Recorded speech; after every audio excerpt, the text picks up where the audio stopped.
that blew up and did those holes, and it just missed her vehicle. I don't know. The old man upstairs must have been watching over us that night, you know. Mark Corvo's home was directly in the path of Saturday's tornado. It did some damage on the siding. Some of the limbs and stuff hit up against the building here and there. The wind whipped at an estimated 70 miles per hour as trees buckled around them. Luckily, the house is built like a fallout shelter. And it was able to handle what happened next. It rattled us pretty good when it did fall. A massive, full-grown maple tree crashed onto the roof. It sounded like a truck probably crashing into the building at first. The sound shook the house and the family. The little one started crying. The noise startled her quite a bit. It was pretty scary. I was on the couch screaming. Even the weakest tornado can snap a healthy maple tree like a twig and then take an 80-pound cinder block and throw it over a roof. Came in to the backyard and I saw the chimney was gone. Some of these big blocks, yeah. Wow. They took these and threw them up over. Yeah, they were flying. The same storm produced stronger tornadoes earlier.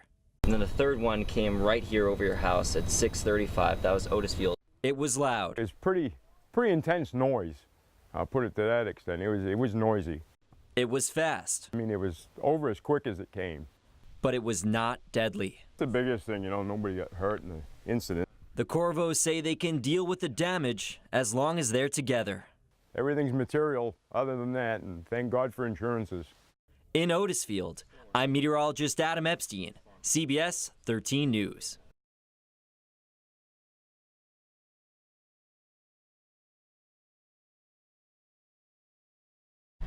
It's 8 a.m. at Bay Point in Georgetown, low tide.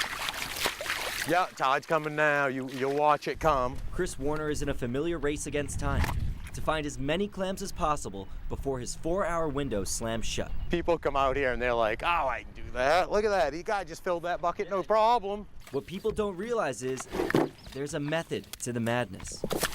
Kind of like a little Easter egg hunt. Chris begins by spotting tiny holes in the mud. There's one there, one there, one there. Showing him where the clams are burrowed. I want him, so I would stop my hole.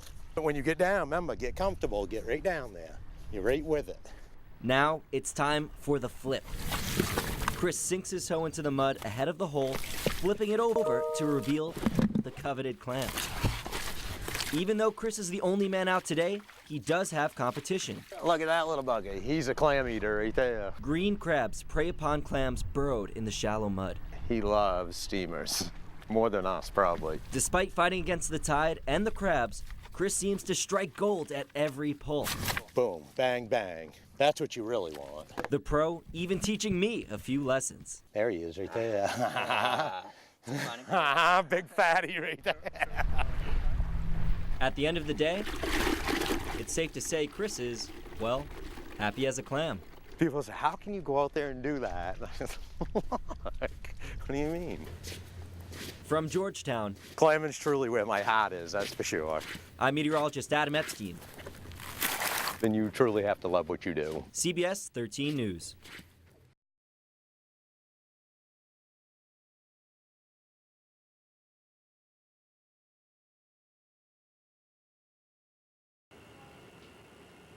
This is the Great Ice Storm of 1998. In New London, New Hampshire, the storm began on Monday, January 5th. It crept up in. You know, it started out as just a drizzle and you build up a little glaze of ice. The difference was that it never let up. But it didn't stop until Friday, January 9th, 5 days of freezing rain. We've been listening to that sound of branches cracking for 2 days now. His town encased in ice. Crash. Crash. That's all I've heard for the last 2 days. Looking back at his home video, James Perkins and his wife distinctly remember the sounds of the storm. First day, the limbs started coming down. And the second day, and you just hear crashing off in the woods. On the third day, Perkins took his wife and 14-month-old son south to stay with family. Others didn't have that luxury. In '98, they weren't as prepared as they are today. Then Lieutenant, now Chief of New London's Fire Department, Jason Lyon, had to stay. We had 5 building fires in 6 days. Firefighters battling fire and ice. We'd have to cut our way into the house and then cut our way out. Using chainsaws, Lyon and his crew worked tirelessly to gain access to people in need. We were working basically 24 hours a day. A lot can change in 20 years, but some things stay the same. Tracy Memorial Library is still standing, but some of the trees that were once planted in the front are not. The infamous ice storm changed the landscape of New London. A large tree by the church succumbed to the weight of the ice. Colby Sawyer College was lined with trees along the street. It still is, but a few are missing today. On Saturday, January 10th, the sun returned and the cleanup commenced. Then once the sun comes out, you know, there's a certain beauty to it that you just don't get anywhere else. How big was the party when the lights got back on? Well, it was incremental, so probably the biggest party was taking a shower. So, yeah. In New London, New Hampshire, I'm meteorologist Adam Epstein, CBS 13 News.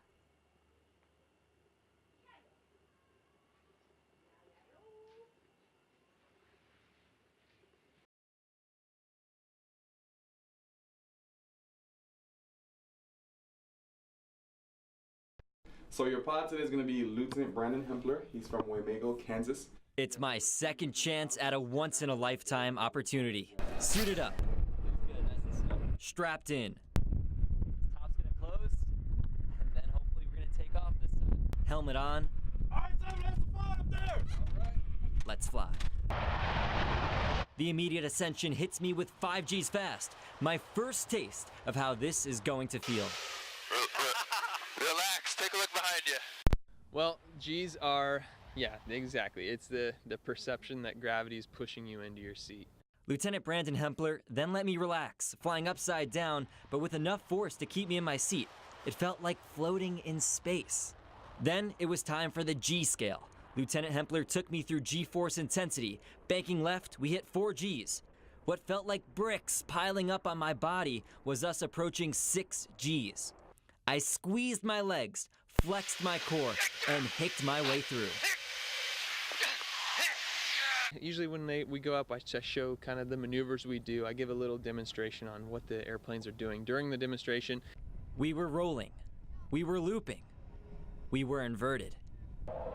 We nearly touched the speed of sound, slicing through the air at 690 miles per hour.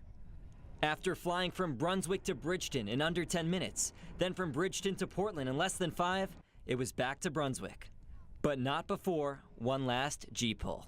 I squeezed through the G's. I hick maybe 3 times. Then I start to feel tired. I decide I'll just close my eyes for a moment. Then everything stopped. I passed out. Just for 3 seconds, though.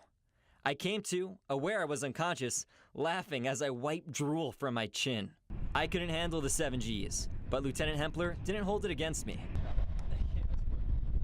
I was given a signed photo to remember the day. Photo or not, I will never forget this incredible experience on Blue Angel 7.